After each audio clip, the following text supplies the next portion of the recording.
I haven't told you this. I haven't told anybody this. So the other day, I'm coming home from your place. This was after we shot the thing, the firework ad for the podcast. So long story short, I kind of started like frazzling OCD wise. And this led me to go home in a different way than I'd normally go home. Okay. And led me to be like, I was kind of lost for a while. Was it still raining? Yeah, but I think it was like kind of done raining by the time I left. Okay. But it was like that kind of vibe.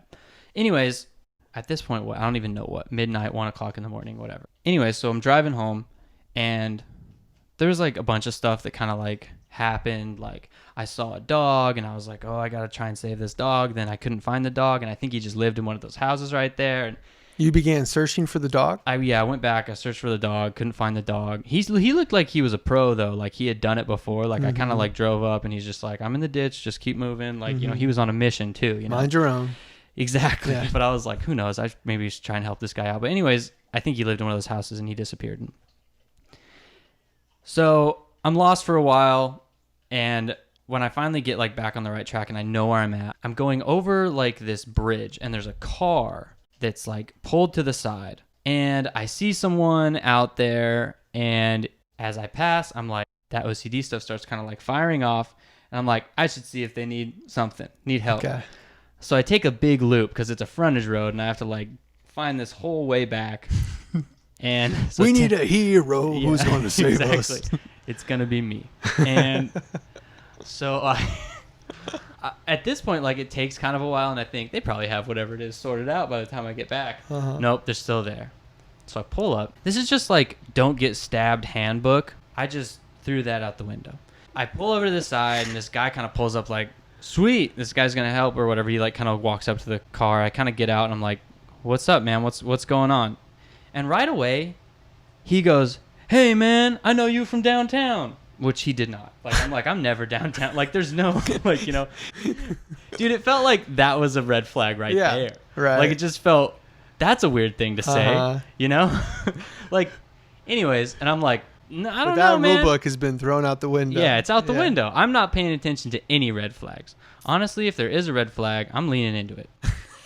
So he says that, and I'm like, huh? And then he says it again, and I'm just like, I don't know what you're saying, but what's up, man? Do you need some help or something? You know? And he's like, we ran out of gas. And I'm like, okay.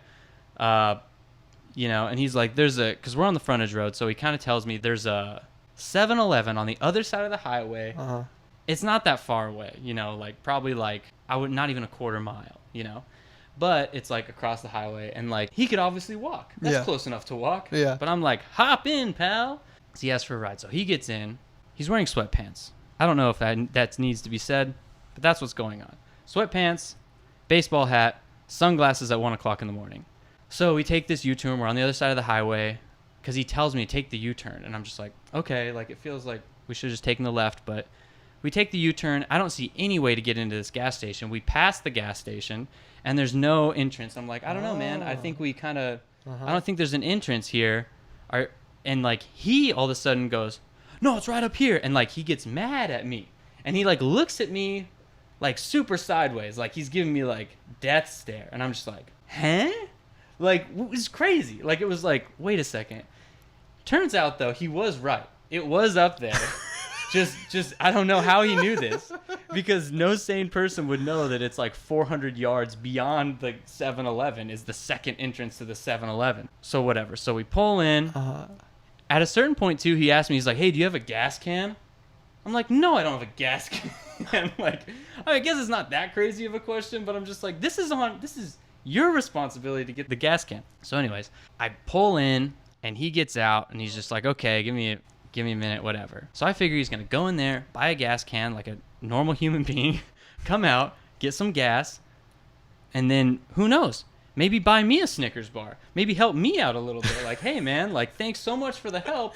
This is a normal reaction to someone going out of their way and risking death to help me get gas. So he's in there for a while. I'm just hanging out in the parking lot. And I got to tell you, there's a lot of characters in the parking lot at this point. If you've ever been to a Citgo or 7-Eleven at 2 in the morning, you know, they're out. They're out to play. And it's like, I'm just sitting there just getting increasingly more uncomfortable, and he's taking forever. And pretty soon he comes back out with nothing. No gas tank. And he comes up to me and he's like, hey, the lady gave me the wrong change. Do you have $5? Oh. And I'm just like, what is happening? And I'm like, okay. You know? Like, That makes sense. What am I doing at this point? Like, what is happening? I don't even understand the reasoning. The lady gave me the wrong change and I need $5. Exactly. What did you buy? Okay. He has nothing. You're right. Of course, it's also a lie. Like, you know, like, even if he did buy a Reese's cup and he got the wrong change, that's a lie. So anyways, he goes back in with my $5. And then I think he even comes out again. And he's talking to somebody else. Mm-hmm. No gas can. And then he comes up to me and he's like, hey, these guys going to help me with the gas can. Just give me a second, you know, like, take it easy, man, because I got my truck still on. And he's like, turn off the truck, save your gas, like, whatever. And I'm probably making it seem like he's more amiable than he is. He's not a pleasant man. And so, anyways, I'm like, whatever. And he disappears around the corner again. And then he takes a while. And pretty soon I have to pee, and I go inside, take a leak, and he's nowhere to be found, dude. Oh. He had gotten in a car with somebody else and drove off. This can't have been just an elaborate scam to get my $5. So at this point, I have no idea what happened. So I just left. But what happened? What's Right. going on? That's crazy, right? The whole thing from beginning to end is crazy. This is why we're worried, Shelby. I know, yeah. I literally have had things like this. I've done this before. And I've told people, and they're like, don't do that. And I'm like, yeah, you're right. I'm not going to do that Right. anymore. The crazy part of the story isn't the crazy person I know, acting yeah. crazy.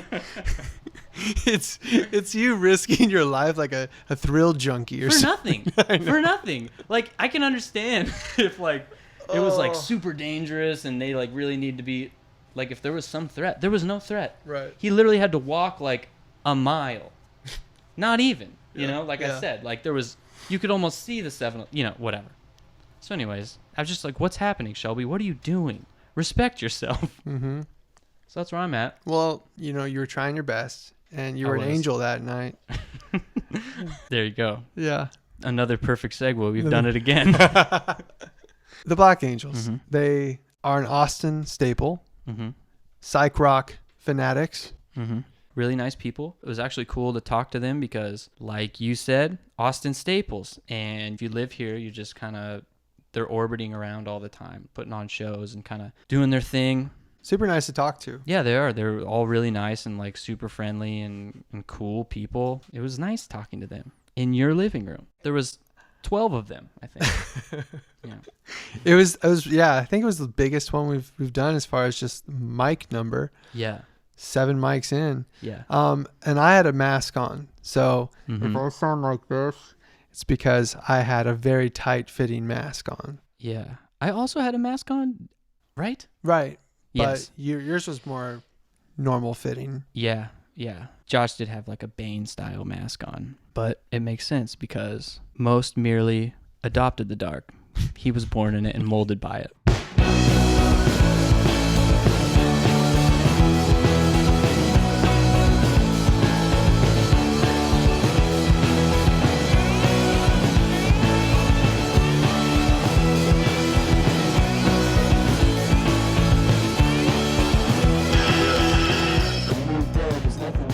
Quick plug, the Black Angels' new album, Wilderness of Mirrors, is out Friday, September 16th, and we talk about it a lot in this podcast. We're really excited to hear it. Very exciting. Also excited for Levitation Festival, where they will be, no doubt, playing many new songs off their new record, alongside a bunch of other really cool acts within the psych rock realm. Very excited about that. If you're in Austin or planning to be in Austin at the end of October, get some tickets for that.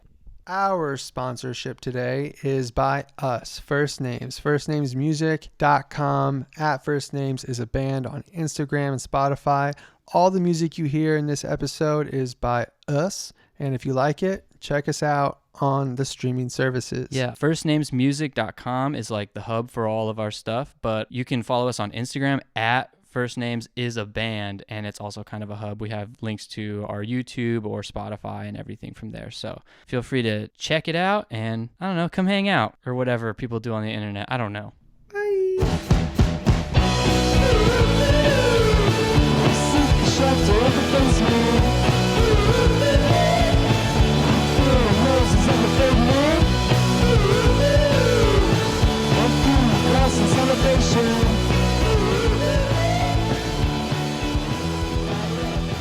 We should have been rolling earlier because we got to talk to you about your cool guitar. Oh yeah. We can recap that. Yeah. Yeah, I just recently got a 12-string Vox Ultrasonic, which is it's a guitar from 1968, and it has all the effects built into it. It's got a fuzz, an overdrive, a wah, a repeater, and a tuner in it. But I'm gonna get it converted to left-handed. My roommate DB is going to flip it. I think it would be the only left-handed ultrasonic in the entire world. Very special. Yeah. Do you think it'll be ready in time for? I mean, it seems like really extensive, so it's not going to. Well, DB can't start on it until next week, and I don't know if he's going to do little by little or what, but because he's got to drill into the body and do some, some extensive surgery on it. So I don't think it's going to be a touring guitar. It could be a cool idea to just record an entire album just using that guitar. Maybe we'll see. We caught you guys in a little window just between tour, basically, right? I mean, you guys just did a ton of dates. Yeah, we did. We just did West Coast from Denver up to the corner, Seattle, down to Long Beach, and then back home for 2.5 weeks. And then you're going to go to a Las Vegas festival, and then you have like 12.5 Midwest dates. And then you're coming back for Levitation, which we can get into that a little bit. Yeah. And then you're going to hit Hypnosis Fest in Mexico? In November, yeah. Yeah. Early November, after Levitation. That's right. A huge leg of tour. You guys exhausted? Not yet. No, we have off July, all this month. And we just had 3 years off from COVID. Yeah, we're raring to go. Yeah, did it feel? That's right. It feels good to be out. Did it just feel like? Could you sense in the crowd that they were just so excited to be back? Yeah, we got to do a little tour in November, and people were going wild. We sold more merch than we ever had before. Yeah, the floodgates were open for that one. Yeah, this past tour we just did with Primus. We did a few shows on our own and then opened up for Primus. So a lot of those shows were majority their crowd, but I think we did hopefully win some others. Gained some fans, I think. And there was also Dion Lunaton, who we played with on the other shows. And yeah, he's amazing. Open for us. He's cool. He used to play with A Place to Bury Strangers. He's got his own band, Rowdy Rock and Roll. A lot of fun. Plays the guitar with a chain. Really, it's pretty cool. It's massive. Yeah. When you guys are touring, how does one stay creative without getting burnt out? And how do you mentally put yourself in a place to want to stay on the road? I think you just alternate.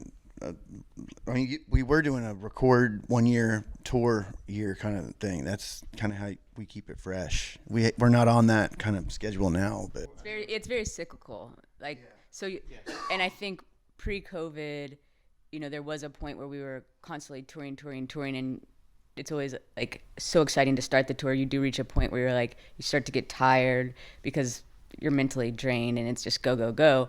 For me, at least, once COVID hit, and then we had this huge pause. I've never been so thankful to be doing what we're doing, and so I love now I'm touring. Fuck yeah, let's go. I don't want to go home, because it's just it's a feeling that you can't really recreate that live show anywhere else besides out on the road or in your local town. But yeah, I mean, and we do keep it fresh by sound checks. We'll start just jamming certain things, and sometimes I'll catch the guys vocalizing melodies in their head in the back of the tour bus and bouncing ideas off each other. So we find little outlets and ways to kind of keep it fresh and creative on the road.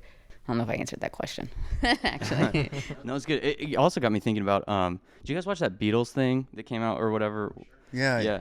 Oh, sure. Get Back. Documentary. Yeah. Oh yeah. Oh my gosh. It's just It kinda- was so unreal. Yeah, it was crazy to just see him like just noodling around, and like that's how it is. And like what you said about like sound checks and just kind of like, I guess keeping it fresh by like just kind of like having fun. What's the songwriting process for you guys, and how does it like, does it start with stuff like that, like, oh, we're just having fun and it's like, oh, this is cool, let's get it going on this, or what is it typically like, I guess? I think it varies. I mean, sometimes we'll just be jamming and we'll come up with, really cool songs just from scratch. But, sometimes people bring a melody or an idea to the table, and then the band just chimes in and we work on it together. Yeah, it's all different. Sometimes people write the full thing, So It's always just so interesting. I mean, especially with a band that has had like different iterations and just figuring out a way to like work well with each other and stuff like that. How does, I mean, it's almost like every band kind of goes through this.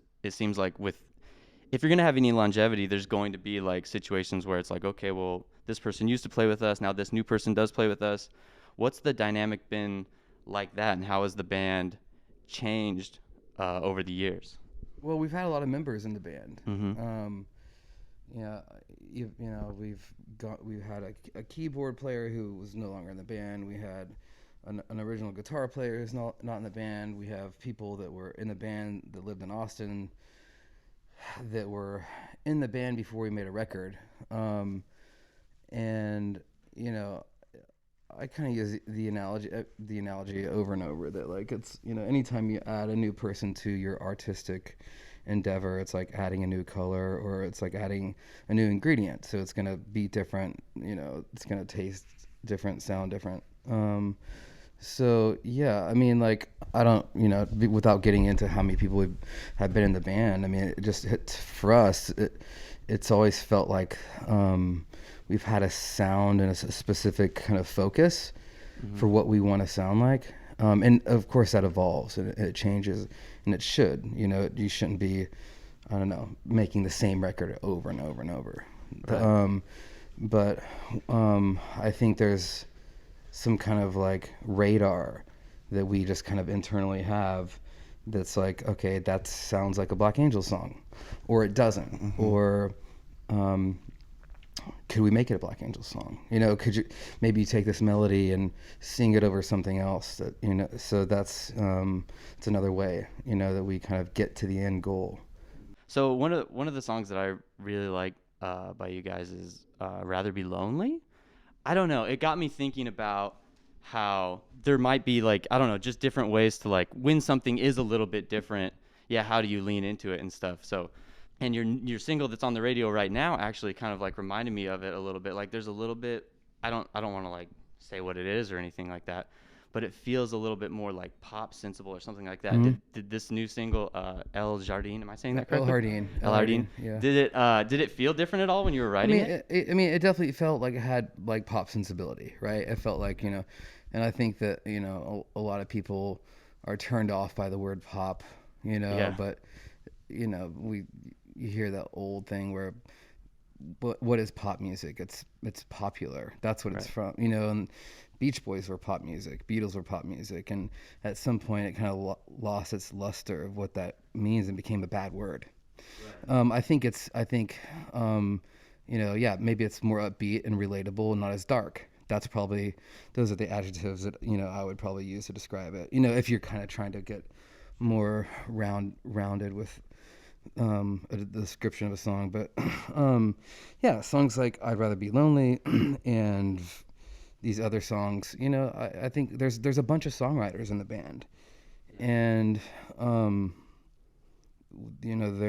I think we're starting to realize that there aren't as many walls, and there aren't rules. We have an idea of what the band is, but that changes over time, and it's okay. It's okay for it to evolve and change. And I think you have the ability to reach more people that way, as opposed to just making big, fussy, dark, I'm going to rob a bank and kill somebody this song or whatever. It's like, take The Cure, for example, just like just sweet like melodies, and Belle and Sebastian, like that kind of stuff. It's Yeah, our influences range, from that kind of stuff to Spaceman 3G, Samiri Chain to Kinks, Zombies. It's all, it all works its way into our music. The new album is like a roller coaster. It's like there's so many different styles on it that takes you on a little journey. Yeah, the idea is to make good music. That's it. Yeah, well, good music, but also like within that good music, like whether the notes are considered poppy or the melodies are catchy, as long as it's like a authentic experience, right? And people can feel that like reality and that the heart behind it that created it. That's, I think, to me, the main focus of what music is, whether it's dark or light or note wise. And I think you could take, there's so many songs, like look at the Beatles as a great example of like a song that sounds so like upbeat and happy, but it's really like a really dark story. Yeah, and I don't need to tell you about your own song, but I get that sense from El Hardin. Yeah, It's exactly. like the contrast. It was like what made me just fall in love with it right away, because I could tell that lyrically it was like dark, and even the music video was like heavy, But the music is just, it's energetic and it's kind of upbeat. Yeah, it's more. And then you have the kind of longing breakdown. It made me really excited for this new album. I'm really excited about it. Cool, man. That's awesome. That's great. Thank you. Without the contrast, if you just have dark on dark on dark, you don't want to be predictable as a band. And life isn't all dark. Like it's not everything is just like, life is so complex, and so why not let your art be that way too? I like what you said about the main focus. Having something to ground you when there's almost too many options as an artist of like, you just open up your DAW and you can be anything. So it's a fine line, I feel like, of like getting out of your comfort zone, but trying to stay true to like what you think the Black Angels should be, or just what you think your art should be. Yeah, I think going back to that kind of radar of like, if we all kind of give it the okay, then that makes it a Black Angel song. And even songs like I'd Rather Be Lonely, they still sound like, to me, they sound like Black Angel songs. Like you do something light and it sounds like, I think that's kind of, it's easy for us to say that kind of thing, but at the end of the day, it's like, I don't know, I kind of like to think that, we have a certain sound, and I'd like to think that it could be, malleable and evolve into anything, and so that's what makes it exciting, right? Yeah. Now that we're talking about like songwriting and stuff, just not to stick on I'd Rather Be Lonely like too long, but that phrase, the phrasing of that in the lyrics, it reminded me of something that I've been thinking about writing songs a lot, where it's almost like you're trying to come up with like a catchphrase out of thin air that's like, I don't even, that's like just catchy, like a saying that people would say. Like my dad has all these old sayings that he says all the time. And that felt like something that's like, oh, this feels like a saying that has been around forever that is just kind of invented. And do you guys think about that at all when you're like writing lyrics, like keystone phrases at all? Like, oh, we could really like trying to do that, or does that just happen naturally? Man, to me personally, and I think everybody should answer this question because we're all songwriters, but to me, I try not to, I'm kind of maybe a little bit of an outlier in the fact that I don't listen to as much music as everybody else in the band. And I don't know, and that's not necessarily a good thing, like at all, because like I'm, I could be insular and introspective and not, and so to answer your question, I think it's dangerous. It can be dangerous to try to come up with some key phrase. Like I think it can, it's better to let that happen, close your eyes and kind of let it happen and analyze it later. Like I think that's like, if you try too hard, I think people will know that and they'll notice it. I think. I could be completely wrong, but I don't know. I kind of, I don't know. I like to just have music come from a magical place that I don't want it to define, because once I start defining it, it becomes not magical anymore. Yeah.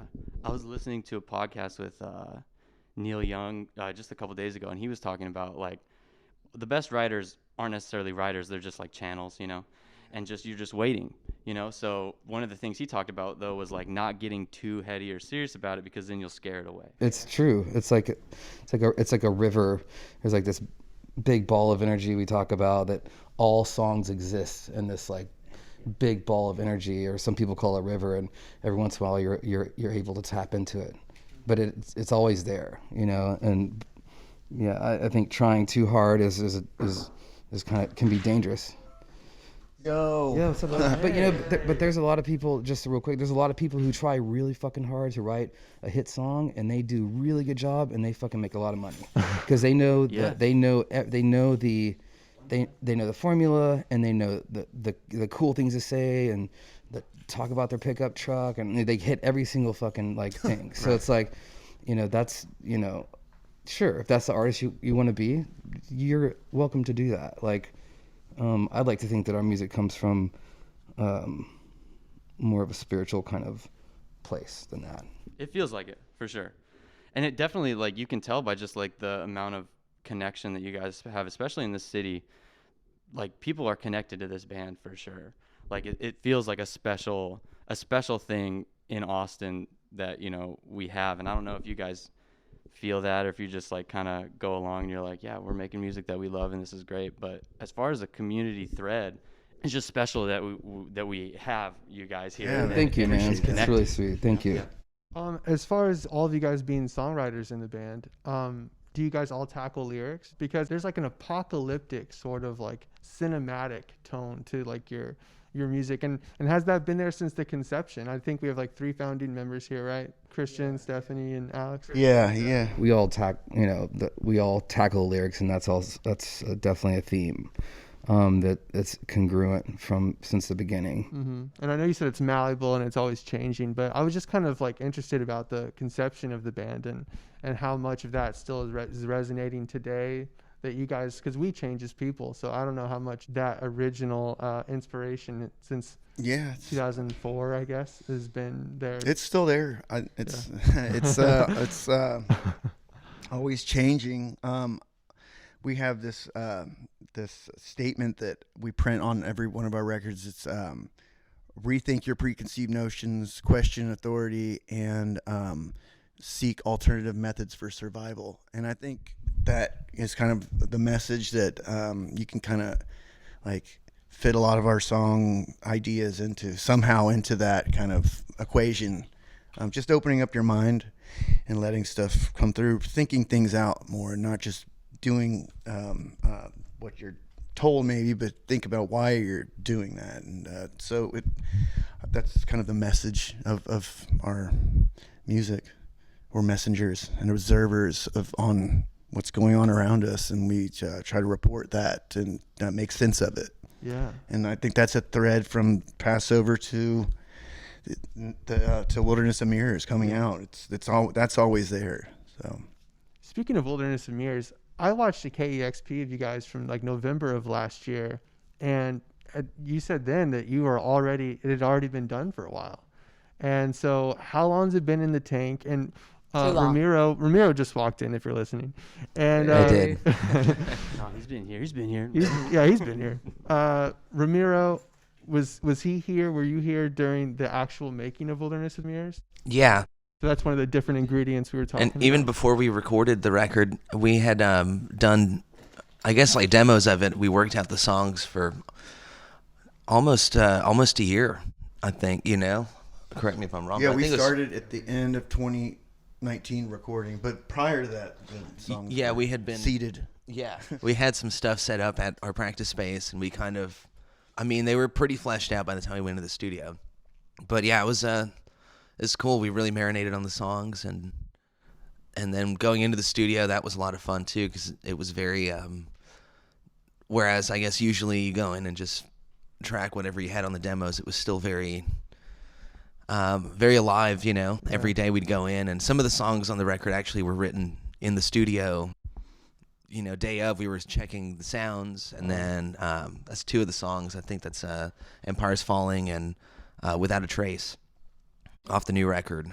We're kind of just the whole band, while we were just kind of jamming, waiting for the engineer to get it all together, and some of my favorite songs, you know, on the record. Yeah, Pretty cool. It's cool when that happens. Just everybody's in the same room together, and then all of a sudden a song comes out of it.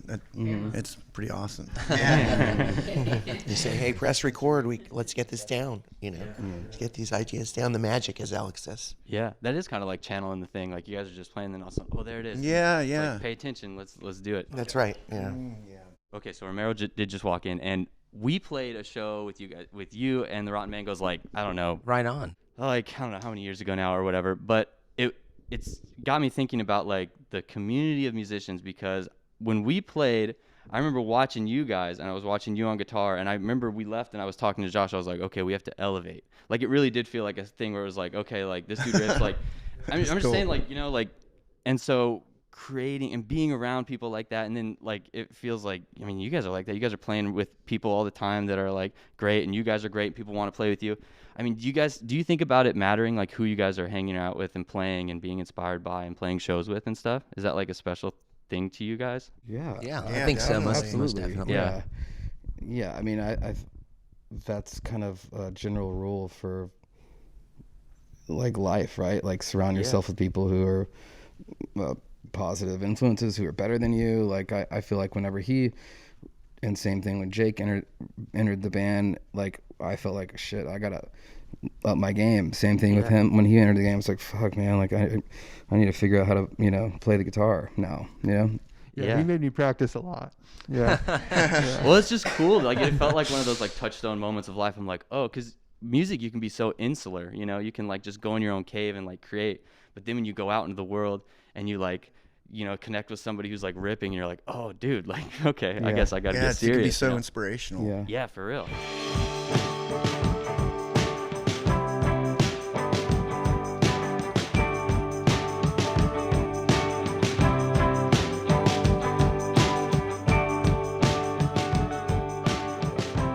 To circle back really quick to your album coming out, Wilderness of Mirrors. Since it's been in the tank so long, like we've never had an experience like this where we just sat on a completely done record for this long. So I was just gonna ask you, how does it feel? Does it feel like you know, the songs are kind of old to you, and of course they're going to be brand new to everyone else, or does it feel like it's been so long that you're re-inspired and just so excited to like play them out? Like how do those songs feel now?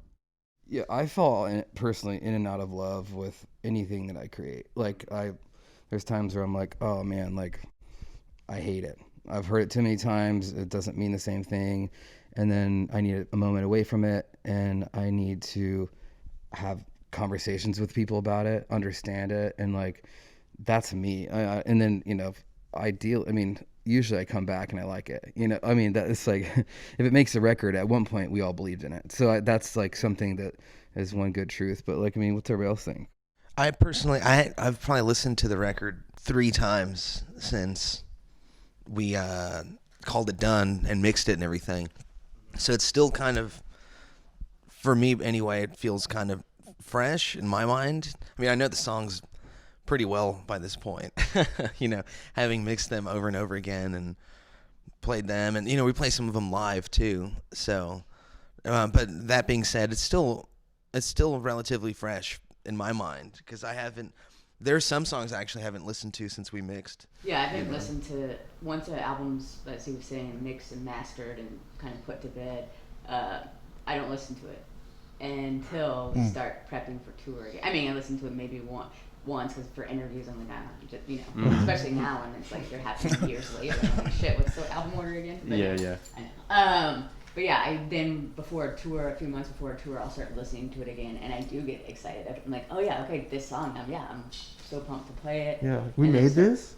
Yeah. Wait, I think it's stayed pretty fresh. I think it's because we have so many albums and so many songs that they stay fresh to me, and I could say that because like, I mean, I've listened to the album over and over and over again, because when I'm designing, I like to put that on while I'm doing the visuals. But when you play them live, that brings new life back into them, I think. So it's fresh. And sometimes they change live, like how they are on the record. Like with any record that we've done so far, I mean, we haven't really played this new one much live. Yeah, that's but that's we right. It's always fresh. kind I of- feel like 'cause we yeah, haven't played all when we the play songs. live, we do make adaptations along the way and little changes, or like That's you know, right. change a drum part. Sometimes I'll be like, no, let's just see how this sounds, you know, and no one notice. Put it under the microscope, basically. Yeah, it is cool. It's like, I mean, I played like different little licks that I didn't do when I recorded it, and I'm like, man, I wish I would have done that. But it enhances it live, you know. So Yeah. Yeah, there's some songs off Passover that I play like. I yeah, added cymbals too. I added like things when it was like, you know, tastefully, but you know, they are changed that Yeah. evolved. The concept of like the live show being different than the recorded version to me is like that's what makes it special to me. I really like that. So when there are little things, because I'll geek out about an album and then go and watch it, and then when people do add things or do little different things, that's the thing. I'm like, oh yeah, I did that in the bridge of the, you know, when they did that. Yeah. That's like so That's cool to cool. me. I really love that. Okay, so this also got me thinking about all of the you were talking about mixing, mastering, and creating visuals and all that stuff, and how there's like so many different things that go into being a band other than like making music. And so how much of that do you guys have your hands in, and how much of it is something that you guys prefer to maybe ask somebody else to do? What's the visuals. I guess just everything around it, like producing, like mixing, mastering, making, the visuals, stuff like that. Oh yeah, everything. Everything's we in-house. orchestrate it all. Okay, cool. From the beginning, we've like for live shows, we've thought audio and visual equal. I guess just we're so inspired by like the Velvet Underground, Exploding Plastic Inevitable, and like early Pink Floyd, and how everything was synced up with the sounds and the visuals. So just creating a whole new world for people to enter. Welcome to our world for a little bit and see what you think. It ties everything together, I feel like, a little bit. Like, it feels so cohesive, and it probably helps that you guys do everything in-house and do it yourself, because every part of it feels like the Black Angels. Yeah, cool. That's what we hope for. That's cool. Yes, we're doing something right here. Yeah.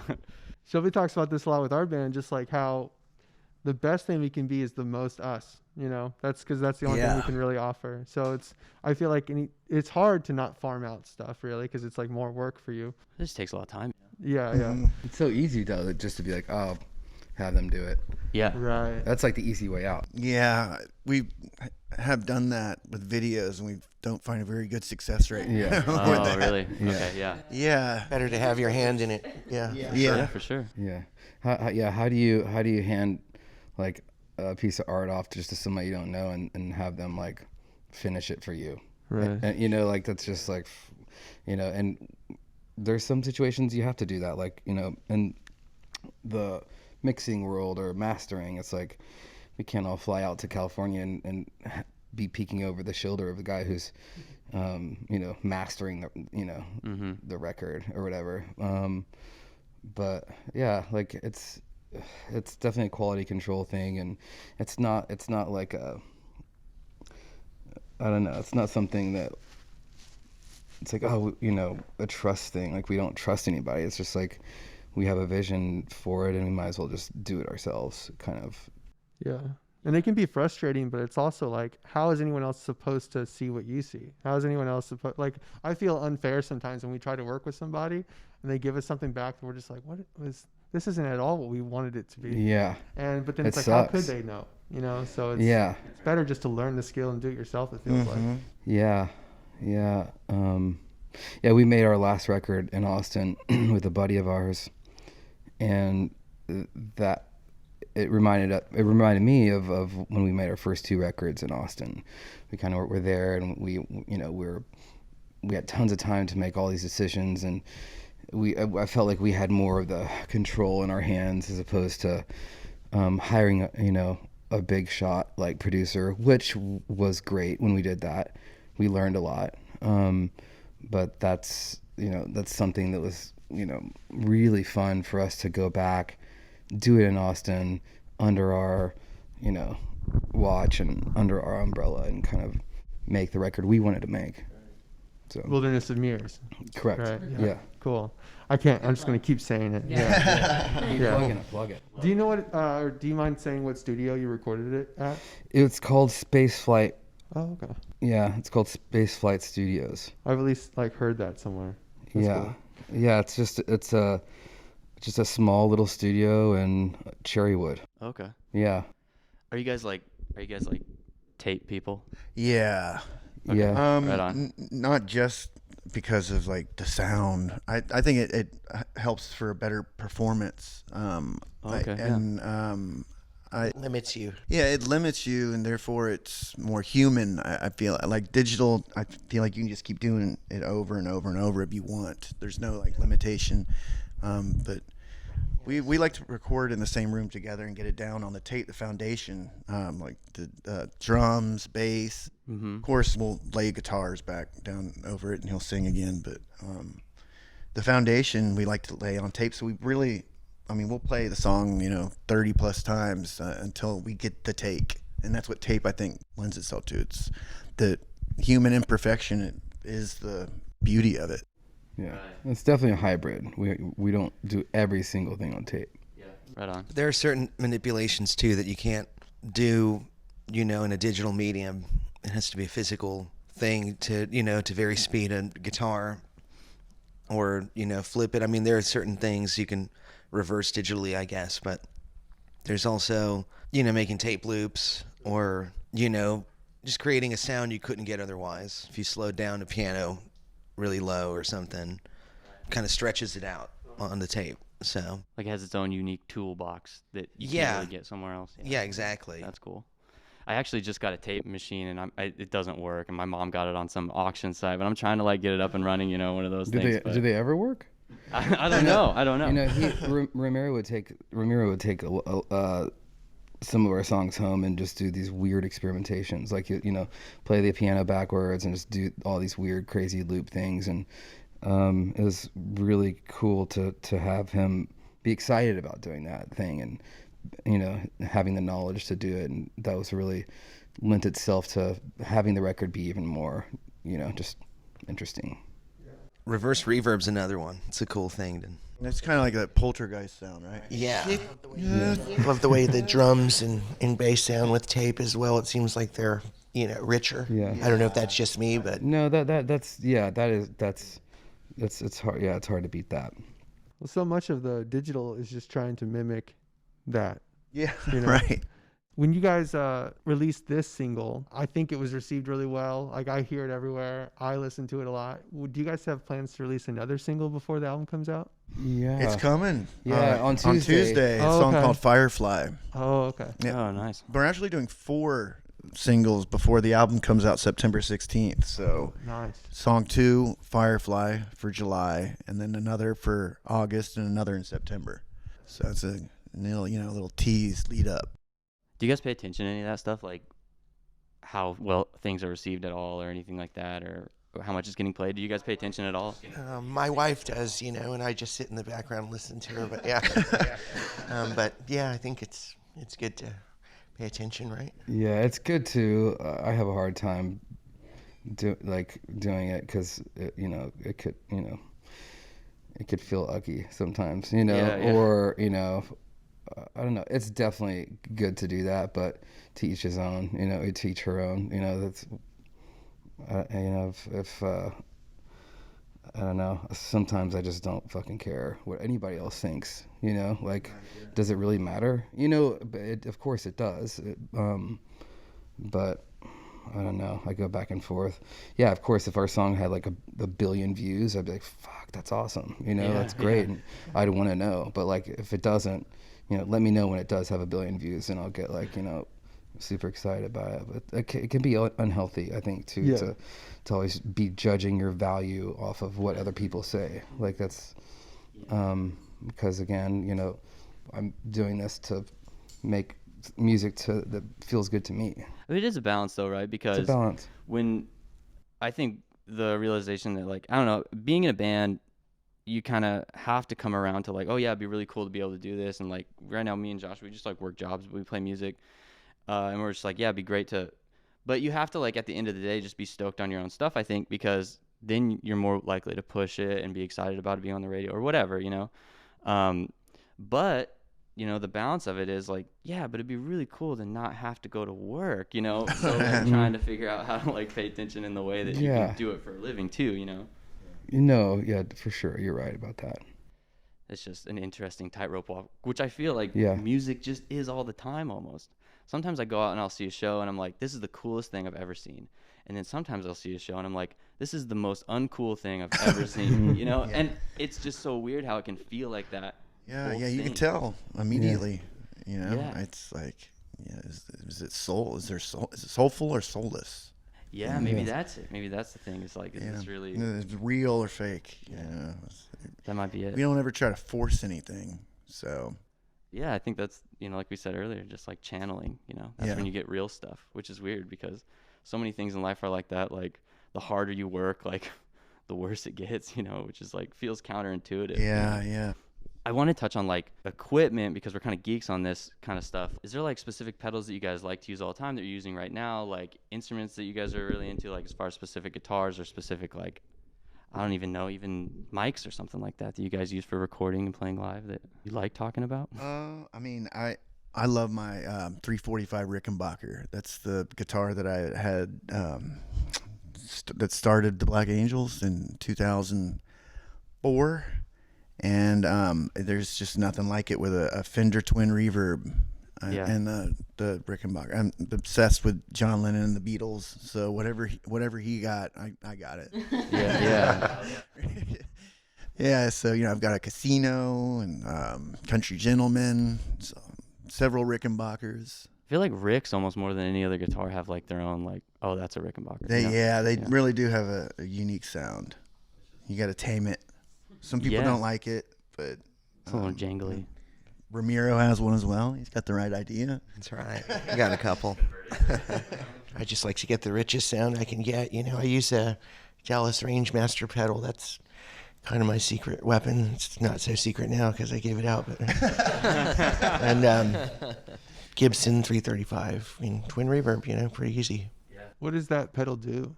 It just adds this texture to the tone, like a top layer. Oh, okay. Yeah. Yeah, the subtleties in pedals, I feel like, are the things that can be like frustrating to me when I'm trying to like figure it out. I'm just like, when I want something, a lot of times I just want it to be drenched in it. I'm just like, how do I get that thing?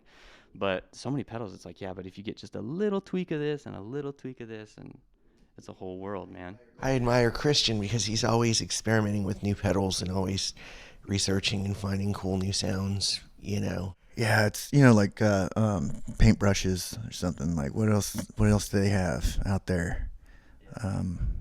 It's I just got I ordered a PS5 Boss super pitch shifter. There's this band called Lower Heaven. The guy Marcos uses an auto harp with a pitch shifter, and like he's like, and when you step on it, it goes wow. It bends like a whammy bar, but digitally. So I'm excited to experiment with that. I feel like Zvex has something like that. Yeah, he's got some sweet Zvex pedals. Yeah. Yeah, the Fuzz Factory, that Lo-Fi Junkie as well. Oh, yeah. I haven't used that a whole lot, this band, but transistor organ's my sort of secret weapon, I guess. You know, this SFT 323 transistors, Italian made, man. Yeah. I mean, you say all these things, and I'm just like, I don't know what that is, but I'm going to go back and Google it. Also, another thing that I did want to touch on a little bit is that there's a lot of like kind of solo work also coming out of here throughout the years. And how does that work with being a band and then also foraying off into the wild to create something that's wholly your own? I think it's healthy. Yeah. The way that like the Christian Band, the Revelators started is that I had a lot of songs that like in the Black Angels recording cycle, I had so many ideas that they couldn't all be Black Angel songs. Well, they could have been if I would have like waited around, but I didn't want to wait around. Yeah. You know, 'cause, I mean, they could be like lost. Alex did this amazing record too, and I think, you know, after me listening to it, I can tell that you know, his voice is a little bit different on this new record, which is exciting. I think he did this exploration. I mean, I'll let him talk about it, but I think it was awesome, you know, and healthy for the band too. Yeah, it's really healthy to have other relationships with the music, like, you know, like, and yeah, I think that's the best way to put it. And there's a lot of time in the day, and you know, whenever you're a band, you have something called a record cycle, which is, you know, you put a record out and you tour that record, and you might tour, and your record cycle might be a year or 2 years, and you know, there's a lot of time to create and develop, and within that time, yeah, I mean, it's like you don't just eat one kind of food, you don't listen to one kind of music, and you don't create one kind of music. So it's healthy to be diverse. Yeah, I agree. I think, I don't know, me and Josh have been making music together since we were like 12, and we just always make it with each other, you know. Yeah. But it's definitely, I think, cool to like, yeah, be able to like explore different avenues. Solid foundation. Yeah, I guess. Josh played good. guitar, Lennon like, McCartney style. I guess, yeah. We were like 12, and Josh was like, oh, I think like his parents were like, hey, you need something to do, play guitar. Perfect. And that was it. He mowed lawns for like a year and a half or something. Forever cool. to get my drum kit, yeah. Yeah. I'm sure that's a story as old as time. We all did it. Yeah. That's cool. Yeah, we did, exactly. Here we are, the Black Angels. What a world.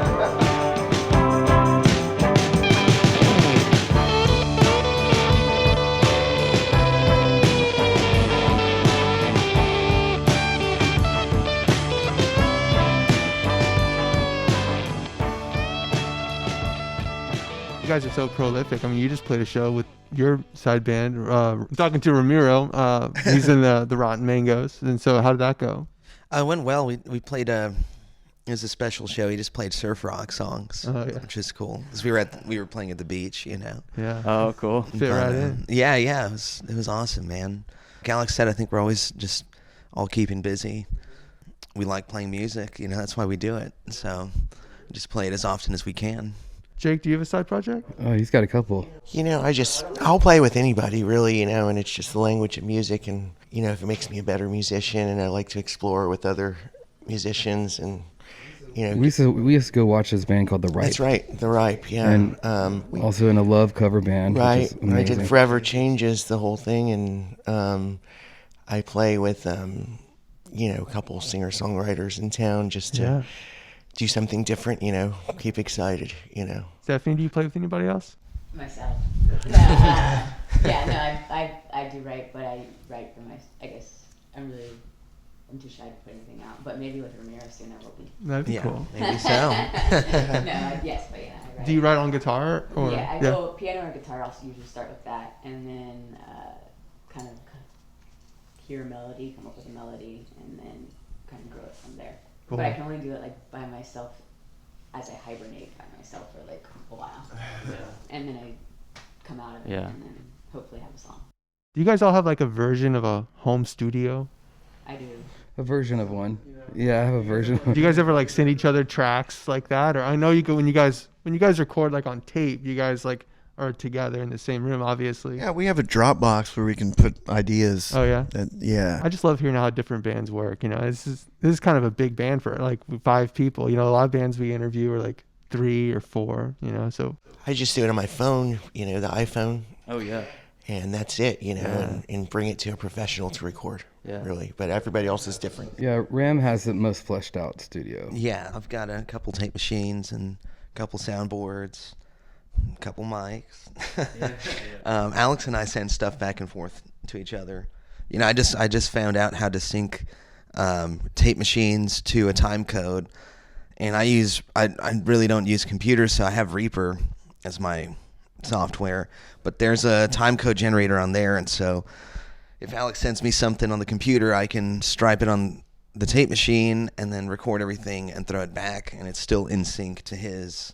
That synchronization really helps because this way it's not drifting, you know, with the wow and flutter of the tape machines. Naturally that happens, but yeah, it's been really fun whenever Alex has sent stuff over, because you know, and I've sent him stuff and he'll just put vocals on that, you know, songs that maybe are like 4 or 5 years old that I had never heard vocals over, and then all of a sudden, you know, there they are. It's pretty awesome. That is cool. When you guys like initially track, is it like everybody live all together, or and then you overdub later? Coming to the studio with a game plan, well rehearsed and practiced, whatever we get it done in our practice space first, then we come in and play it live together and try to get it down on the tape until it's the take. Yeah. You know, I mean, I think Empire's Falling we did 30 times or something. That's gonna be a new song on the album. Yeah. Do you guys use clicks ever? Mm-hmm. Yeah, you do. Not with all songs, and certain songs we'll take it off live because it is kind of cool to feel like the energy that starts to just grow and then explode when the chorus hits. But yeah, if there's a sample for sure, because we want to make sure that we're like grab as much as you can, has little like noises and swells throughout, so that we can't recreate live. So if that song's to a click in order to not get off that sample. But yeah, it just depends on the song. For me, recording like as playing drums, like a click for whatever reason is like very hard for me to like. It's like I get lost playing, and then I like zone back into the click, and I'm off the click, and I'm just like, oh man. I mean, is there anything? You're like you're thinking about it instead of like yeah. It's like you shouldn't be thinking about anything, right? You know, like if you have that click, it's just like, oh fuck, I'm on the click. But it's, I mean, for recording, it's like necessary sometimes to have it, especially if you're gonna hand it to somebody and they're gonna move things around, and it's sometimes nice to have everything on click on a grid so you can copy and paste things if you want to. But it's I don't think you should go 100% click or 100% not click. It's just whatever works right for the song. I wanted to ask about El Harden one more time. I noted the video earlier, but we didn't really talk about it. And the video is pretty heavy. It reminds me of like The Giver or something. I want to ask, is there any concept behind that you want to like talk about, or is it just left open to everybody's interpretation? Yeah, well, I mean, we had that song and we were trying to figure out like a lyrical direction for it, and Ramiro kind of had this idea that maybe it's, the song should be about the destruction of planet Earth, and it kind of molded into the narrator being Mother Earth and talking about what's happening to her at some point. I don't know how that happened, but yeah, the original concept of it being that was Ramiro coming in and having that idea, that concept. Yeah, I remember also I was trying to think of the perspective of the planet really being a gift that we've been given. I mean, it's a hard perspective to have because plenty of species have occupied the planet for a long time. It's existed for a long time, right? But when you think about it, yeah, I mean, we're the only life we know of so far, and it just happened that way. It's like it wasn't anyone's choice, and here we are. And yeah, just trying to look at it like that, like a gift, a really special present we were given by everything, all the stars and everything that made us happen, and trying to protect it or save it, and I do think it's like a living thing, so that's like the concept, like Alex is saying, like perspective of it being Mother Earth, Yeah. I don't want to like over compliment you guys all the time. I feel like I've just been complimenting you the whole time. But I was listening to the song obviously, and then I looked at the lyrics and I was like, it feels like a heavy song. It feels like the lyrics mean something. And I couldn't put my finger exactly on like who was talking, like the perspective of like who it was coming from. I was even like translating, like Google translating the Spanish in the background. I'm like, okay, yeah, those lyrics make sense. This is going well. But yeah, you saying that, it just like, I guess that it was like a little up to my interpretation. I couldn't tell exactly what was happening, but I also knew that they meant something. I don't know. It's just, sometimes you listen to a band or some music. I like a lot of bands who don't put a lot of emphasis on lyrics, but when they do, it's like an extra special thing. It allows people to relate more, definitely. I think, and gives them something to grab on. And for longer, it's like I want to listen to it again and again and again. Also, what's interesting about that song, it's only 3 chords throughout the whole thing. So it's very That's our motto, simple. minimalism. Yeah. Simplicity That's right. has the most impact. Yeah, it's cool that he was saying that without even knowing exactly what's going on, there's connection, and I don't know, that can be said for your guys' whole world, honestly. Like just living in Austin and kind of like absorbing your guys' aura. It's like Black Angels have a place here that like connects with the community, with all the musicians here, and makes it a little more special. Thank you. to be here. So Thank you for hanging listening. out with us. Yeah, thank you for listening. Thanks for having us. We always end on the same question, which is there a band or a song that is really inspiring to you? And it could be one that's inspired to you for a long time, or one you're just currently into right now that you just found recently. But if you guys just want to go around the bend here and everybody drop a song or an artist even that you're really into right now that you would recommend, we're going to put them on the Couch Radio playlist on Spotify. Oh, cool. Right on. Yeah, I've been listening to a lot of R.L. Bernstein this week. I don't know why. I mean, it just something about his guitar playing is just like really cool, minimal. It's like one chord just chugging, and like it's like you watch him play and he just like goes like this with his finger. It's like looks like he doesn't know how to play guitar, but he has something really cool going on. Yeah, that's what I've been listening to this week. Awesome. I guess Sweet. I recently listened to PJ Harvey, "Rid of Me." Classic. Yeah. Cool. Alice Coltrane, John Coltrane's wife, has a really great record, and Journey and Sachi Tananda. Yeah. It's hard to see, hard to say the name, but anyways, it actually doesn't have any lyrics. It's just kind of a meditational song. Okay. Cool. So, and John Coltrane plays on it. But anyways, she plays harp, so it's a cool record. I've been listening to a lot of Peter Tosh this week. Equal Rights, that 1977 album. Every song on there is amazing. Like Stepping Razor, I Am That I Am I love the message in that song. Downpresser, man. I don't know. I'm into that kind of rebellious against the authorities kind of Real troublemaker. Peter Tosh does that well. He is badass. Yeah, my dad was I listened to him when I was a kid with my dad. My dad liked him or whatever, and it's funny to me how like that type of music connects with like. It seems like it seeps into all different. I know, man. It's heartbeat music. Yeah, maybe It that's hits you. because it's like pop, and then like punkers like it. Like it's just Yeah. It's cool that it almost on first listen I wouldn't think it would connect with everybody, but it almost connects with like I everybody. know. kinda They cool. say reggae is like the music of God. Yeah, That's what well, maybe it is. Rastafarians claim. Yeah. Yeah, I was this last tour. I listened a lot to "Taking Tiger Mountain" by Strategy, the Brian Eno record, and then this Colombian guy Diomedes Diaz, and the record Herencia Vallenata, which is it's like some classic Colombian stuff. It's really cool. It's like their version of blues. Oh, okay. It's a very call and response, very melodic, very driving rhythms, just kind of like a singing accordion, in the background or in the foreground more so. I mean, really. Yeah. But yeah, those are the two records. Right on. Of course, Ramiro with the Brian Eno. That Yeah. just feels like that makes sense. Well, cool guys. Thanks so much for all your time, Yeah, for man, real. thank Yeah, y'all thank for y'all. Awesome. having us. Thank you guys.